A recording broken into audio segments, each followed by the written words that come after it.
Para sa kanilang combat training dito ay sinalakay ni Shinasugawa si Obanai ngunit ito naman ay naiwasan niya at nagsagawa siya ng counter-attack na na-block din naman nito. Para sa mga Hashira ang tunay na training ay nagsisimula sa pagsapit ng gabi at dito ay nagkikita ang tatlong Hashira para makapag-combat training at maasa ang kanilang mga abilidad. Sa pagsisimula ng episode 4 ay ipinakita na dumating na si Tanjiro sa sunod na Hashira na mag-training sa kanya at ito ay si Tokito. Sinabi niya sa mga corp member na kahit na sila ay matamaan ng kalaban ay dapat ay maging alisto sa lahat ng oras at huwag ibaba ang depensa at pagkatapos ay muli siyang naghanda para sa muling pagsalakay. Mabilis niyang sinalakay isa-isa ang mga ito at sa isang iglap lamang ang lahat ng mga ito ay natalo pagkatapos ay sinabihan niya ang isa na muli ay namatay ito kung halimbawang totoong demonyo ang sumalakay. Pagkatapos ay sinabihan niya ang iba na kahit pa mayroon silang kasama na namatay ay huwag silang huminto sa pagsalakay at pagkatapos sa isang kisap mata lang ay tinalo niya ang mga ito at pagkatapos ay sinabihan niya ito na ang paghinto ng pagsalakay sa harap ng kalaban ay katumbas ng kamatayan. Dito ay nakita niya si Tanjiro at ito ay masaya niyang tinawag pagkatapos ay tumugon naman siya at sinabi na matagal din noong huli niya itong nakasama. Sa eksenang ito ay ipinakita na iniinsulto ng uwak ang mga corp member at sinabi nito na mga wala daw itong kwenta dahil kung totoong mga demonyo daw siguro ang kalaban ay malamang na mga patay na daw ang mga ito. Sinabi lang nila na andyan na naman daw siya at walang magawa kundi sila ay asarin lang pagkatapos ay sinabi ni Tanjiro na ito daw pala ang uwak ni Tokito at tulad ng dati ay malakas pa din daw itong mang-asar. Pagkatapos ay sinabihan ng mga ito nang kung maaari daw ay layuan daw muna sila nito dahil wala naman daw itong sinasabing mabuti at sumagot naman ito na wala daw siyang pakialam mga mahihinang nilalang dagdag pa ng uwak. Dito ay tinawag niya si Tanjiro at kinamusta at ito naman ay tumugon at sinabi niya na masaya daw ito na mag-training sa kanya at gagawin daw niya ang lahat dagdag pa niya. Sumagot naman ito na ganun din daw siya at pagkatapos ay sinabi nito na kung maaari daw ba na sumama muna ito sa kanya. Dito ay nakita niya si Kanamori at tinanong niya kung ano daw ang ginagawa niya dito at ito naman ay sumagot at sinabi na natutuwa daw ito na makita siya na magaling na. Sinabi ni Tokito na siya daw ang nagpapunta sa kanya dito at pagkatapos ay nakiusap ito na kung maaari daw ay hawakan nito ang espada. Kinuha naman niya ito at pagkatapos ay sinabi niya na iharap daw nito ang talim sa kanya at pagkatapos ay huwag daw siyang gumalaw.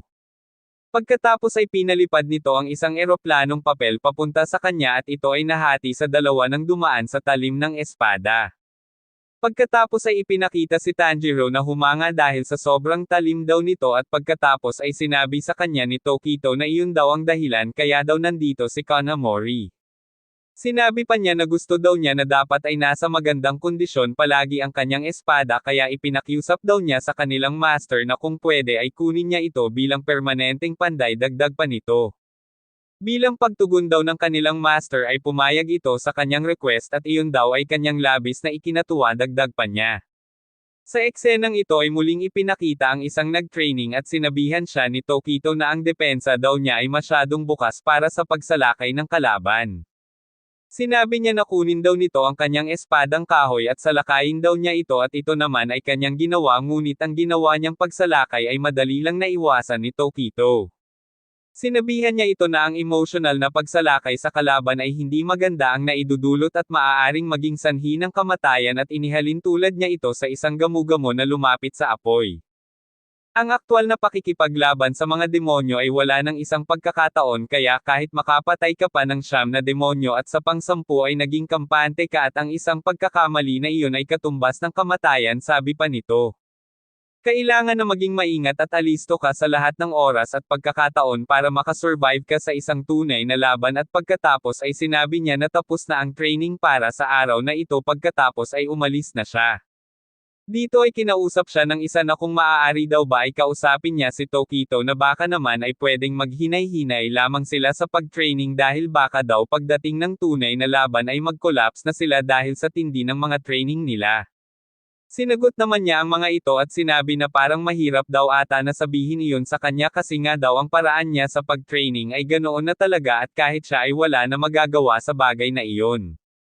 Pagkatapos habang sila ay nasa labas ay muling sinabi nito na sana daw at least may parating daw sana niya ang gusto nilang sabihin para kay Tokito dagdag pa nito.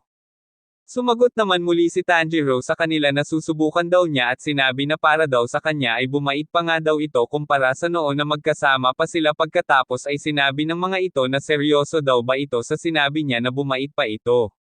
Dito ay napansin ni Tanjiro na lumabas si Tokito pagkatapos ay sinagot naman siya ng isa na tuwing hapon daw talaga ay lumalabas ito at malamang daw ay sa labas na ito kumakain sabi pa nito. Sa eksenang ito ay ipinakita na sa pagsapit ng gabi ay may lumabas mula sa kung saan at ito ay tila mga gagamba na may isang mata at ito ay napakadami. Pagkatapos ay ipinakita ang isang taga-upper rank 4 na demonyo at dito ay kitang-kita niya ang bawat galaw ng mga Hashira. Sa eksenang ito ay ipinakita si Shinachugawa gamit ang 4th form Rising Dust Storm ay nagpakawala ito ng isang malakas na pagsalakay patungo sa kalaban nitong si Obanai. Naiwasan naman niya ito at siya ay nagsagawa ng counter-attack gamit ang 5th form Slithering Serpent ay direkta nitong sinalakay ang kalaban ngunit ito din naman ay matagumpay nitong na-block. Pagkatapos ay dumating si Tokito at sinabi sa mga ito na kung pwede daw ba siyang sumali sa ginagawa ng mga ito. Sinagot naman niya ito at sinabi na gabi-gabi daw ito nagpupunta sa lugar na ito at tinanong siya kung hindi ba naaapektuhan ang training na ginagawa nito sa mga corp member. Nagagawa naman daw niya ng maayos ang training na ginagawa niya sa mga ito ngunit para sa kanya ay hindi pa daw iyon sapat para sa kanyang personal na training sagot naman nito. Sinagot naman siya nito at sinabi na para daw sa kanilang mga Hashira ang tunay na training ay sa ganitong oras pa lang nagsisimula. Sinabi naman niya na ang unfair daw ng mga ito dahil sila lang ang nag-training kaya nga gusto din daw niya na makasali din dagdag pa nito. Sinagot naman siya ni Obanai na kung ganoon daw bilang tanda ng kanilang respeto dito ay tinatanggap nila ito at lolabanan daw siya ng mga ito ng 2 laban sa 1. Tumugon naman siya na hindi daw ito makatarungan pero masaya daw niya itong tinatanggap at pagkatapos ay naghanda ito para gumawa ng pagsalakay. Sinimulan niya ang pagsalakay papunta kay Obanai at pagkatapos ay mabilis siyang nag-switch papunta kay Shinachugawa ngunit ito naman ay napansin niya at naiwasan at dito nagsimula ang kanilang pagpapalitan ng mga pagsalakay. Pagkatapos ng mga mabibilis at mararahas na pagsalakay ay ipinakita na halos nasira na ang buong lugar ng ginanapan ng kanilang paglalaban. Dito ay masayang sinabi ni Shinachugawa na para daw sa kanya ay ito daw ang totoong training para sa kanilang mga Hashira. Pagkatapos ay sinabi pa niya na hindi na din daw masama na ang training nila sa umaga ay sa mga corp member at sa gabi naman ay real combat sa mga Hashira dagdag pa nito. Tinanong niya si Tokito kung kamusta naman daw ang training nito sa mga corp member sa umaga. Sinagot naman niya ito na maayos naman daw at nabanggit niya na dumating na daw pala si Tanjiro para mag-training sa kanya. Sinabi naman ng mga ito na kung ganoon pala ay nag-umpisa na din daw siya at binanggit pa nito na napakaswerte nito at nakaligtas sa tiyak na kamatayan. Sinabi naman ni Tokito na ang mga sugat daw nito ay tuluyan ng magaling kaya maaari na itong magsimula anumang oras. Kung ganoon daw pala ay pwede na niya itong seryosohin at pahirapan sa kanyang training sa kanya sabi pa niya. Dahil sa ito daw ay lumakas na ay susubukan daw nito kung pwede na ba itong makipagsabayan sa isang Hashira kapag napunta na daw ito sa kanya sabi pa nito. Pagkatapos ay sumagot lang si Tokito na mukhang masaya daw ang kanilang mga binabalak at sinabi na good luck na lang sa iyo Tanjiro. Kinaumagahan ay ipinakita na mabilis niyang sinalakay ang corp member at sinabi na patay na daw ito kung totoong demonyo ang kalaban. Pagkatapos ay sinabihan niya ang isa na bakit daw ito huminto at pagkatapos ito ay kanya ding sinalakay. Dito ay sinabi niya na hindi daw niya maramdaman ang seryosong pagkilos ng mga ito gamit ang mga espadang kahoy na ito. Pagkatapos ay sinabi niya na bakit hindi daw nila subukan mag-training gamit ang totoong espada pagkatapos ay ipinakuha niya dito ang tunay na espada.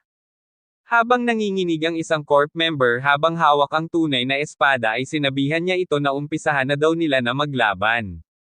Sinabi niya dito na hindi daw niya ito kayang labanan dahil alam niyang hindi daw siya mananalo sa isang Hashira. Pagkatapos ay napaluhod na lang ito sa takot at sinabi na hindi daw talaga niya ito kayang labanan at pagkatapos ay nilapitan siya nito at sinabihan na hindi daw siya nito sinalakay kahit hindi pa siya handa. Ibinabalang nito ang kanyang ulo at sinabi na alam daw nito kung gaano na mas mahirap ang training na ginagawa nito kumpara sa training na ginagawa nila ngayon. Alam daw niya na nag-training din ito kapag gabi dahil nakikita daw niya ito kapag umaga na pinupunasan ang mga sugat nito dahil sa training na ginagawa nito kapag gabi. Sinabi pa nito na gagawin daw nila ang lahat para matutunan ang mga dapat nilang malaman. Sinabi naman ni Tokito na alam niya na gagawin nila ang lahat ngunit magkaganoon pa man ay hindi pa ito sapat sa ngayon kaya kailangan pa nila na mag-training para manalo sa mga demonyo. Ayaw daw niya na mamatay sila sa kamay ng mga demonyo at kung maaari ay gusto daw niya na mabuhay pa ang mga ito ng mas mahaba at iyon daw talaga ang gusto niya para sa mga ito dagdag pa niya. Pagkatapos ay ipinakita si Tanjiro at ito ay humanga sa mga sinabi nito sa mga corp member. Sa eksenang ito ay ipinakita na naglalaban sila Tokito at Tanjiro bilang parte ng kanilang training at dito ay sinabi niya na mahusay daw ang mga ipinapakita nito dahil mas mabilis na daw ito kumpara sa dati. Nagagawa daw niya ng maayos ang lahat at nakikita ito dahil nagagawa na daw niya na sabayan ang katulad niya na Hashira sabi pa niya. Pagkatapos ng isang nakakahangang ginawa na pag-iwas ni Tanjiro sa pagsalakay nito ay sinabi niya na maganda na ang kondisyon ng mga paa nito at maaari na daw siyang tumuloy sa susunod na Hashira sabi pa nito. Nagulat naman siya sa sinabi nito pagkatapos ay sinabi niya na 5 araw pa lamang daw siya dito na nag-training kung seryoso daw ba ito tanong pa niya. Sinabi naman ni Tokito na dahil mabilis niyang na-master agad ang lahat ng mga itinuro nito kaya wala na daw itong maituturo pa sa kanya dagdag pa niya. Nagulat naman siya sa isinagot nito pagkatapos ay nagtanong naman ang ibang corp member kung pati daw ba sila ay tapos na ang training sa kanya at kung tutuloy na din daw ba sila sa susunod na Hashira. Sinagot naman sila nito na kung ano daw ba ang sinasabi ng mga ito dahil hindi pa sila natatapos sa kanya at kailangan pa nilang ma-master ang ibang panuntunan sabi pa niya. Pagkatapos ay ipinakita ang mga ito na nalungkot at tila ba binagsakan ng langit at lupa sa isinagot nito. Dito ay tinawag niya si Tokito at bigla niya itong hinamon ng palayuan ng lipad ng eroplanong papel, at dito ay nagulat si Tokito sa sinabi niya pagkatapos ay tinanong niya ito kung saan daw nanggaling ang ideya niyang iyon. Pagkatapos ay ipinakita niya ang ginawa niyang eroplanong papel at sinabi niya na mahilig daw ito sa ganitong laro at sinabi pa niya na magaling naman daw siya sa ganitong laro dagdag pa niya. Pagkatapos ay ipinakita na tinanong pala niya si Kanamori kung ano daw ba ang kanyang hilig at sinabi naman nito ang tungkol sa mga eroplanong papel dahil ito daw ang madalas niyang gawin at ipinakita ang mga ginawa nito. Dito ay sinabi niya na kapag siya daw ang manalo dapat ay pakitunguhan daw niya ang mga corp member ng medyo smooth at pagkatapos ay tinanong niya ito kung payag daw ba siya. Sinagot naman siya nito na sige daw ba kung iyon daw ba ang makakapagpasaya sa kanya tapos ay sinabi ni Tanjiro na hindi daw siya magpapatalo. Pagkatapos ay ipinakita ang mga corp member at sinabihan nila ito na ang bait daw niya at sana daw manalo siya. Nasa labas na silang lahat para umpisahan ang laban at dito ay tinanong niya si Tokito kung seryoso daw ba ito sa kanilang kasunduan. Sinabi kasi nito na 10 beses silang maglalaban at kapag nanalo si Tanjiro ng kahit 1 beses lang ay siya na ang panalo. Sinabi pa niya na sigurado naman daw siya na hindi ito mananalo sa kanya kahit 1 beses. Sinagot naman siya ni Tanjiro na kung ganun daw na sigurado ito ay wala daw sisihan tapos sinabihan siya ni Tokito kung uumpisahan pa daw ba o hindi ang laban at sumagot naman siya na umpisahan na daw. Sa unang pagbitaw nila ay ipinakita na nanalo si Tokito at dito ay sinabi ng mga corp member kay Tanjiro na galingan daw niya at kailangan niyang manalo. Sa pangalawang pagsubok ay muli siyang natalo ganun din sa pangatlo at pang-apat na pagsubok ay parehas lang ng resulta natalo. Sinabi niya na bakit daw ganun 4 na pagsubok na ngunit ni isa ay hindi man lang siya makapanalo, pagkatapos ay sinabihan siya ni Kanamori na wag daw siyang mawalan ng pag-asa at galingan na lang sa susunod. Pagkatapos ay sa huling pagkakataon ay sinubukan niyang muli ngunit ang naging resulta ay kapareho din ng mga nauna at siya ay natalo sa kanilang laban.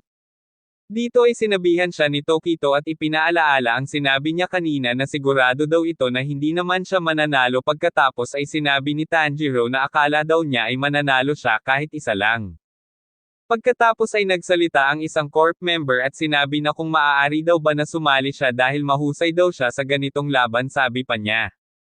Ganon din ang iba pa ay nagsabi na gusto din nilang sumali hanggang sa silang lahat na ay nagkaroon ng pagkakataon at siya naman ay pumayag.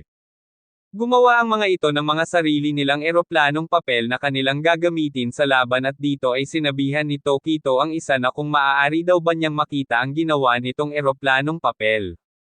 Pagkatapos ay muling ipinakita si Tanjiro at sinabi niya dito na sa pagkakataon daw na ito ay hindi na siya matatalo ngunit hindi pa siya natatapos magsalita ay kinuha at sinira ng mga uwak ang ginawa niyang eroplanong papel pagkatapos ay sinabi ng matatalo lang naman din daw siya ulit. Sa eksenang ito ay ipinakita na inihagis na nila ang kanilang mga ginawang eroplanong papel at pagkatapos ay masayang pinagmasdan ni Tokito ang bawat isa na may ngiti sa kanilang mga labi. Dito ay nag-usap silang dalawa at sinabi niya na confirm na daw na target talaga nila Muzan ang kapatid nitong si Nezuko dahil sa kakayahan nitong humarap sa liwanag ng araw.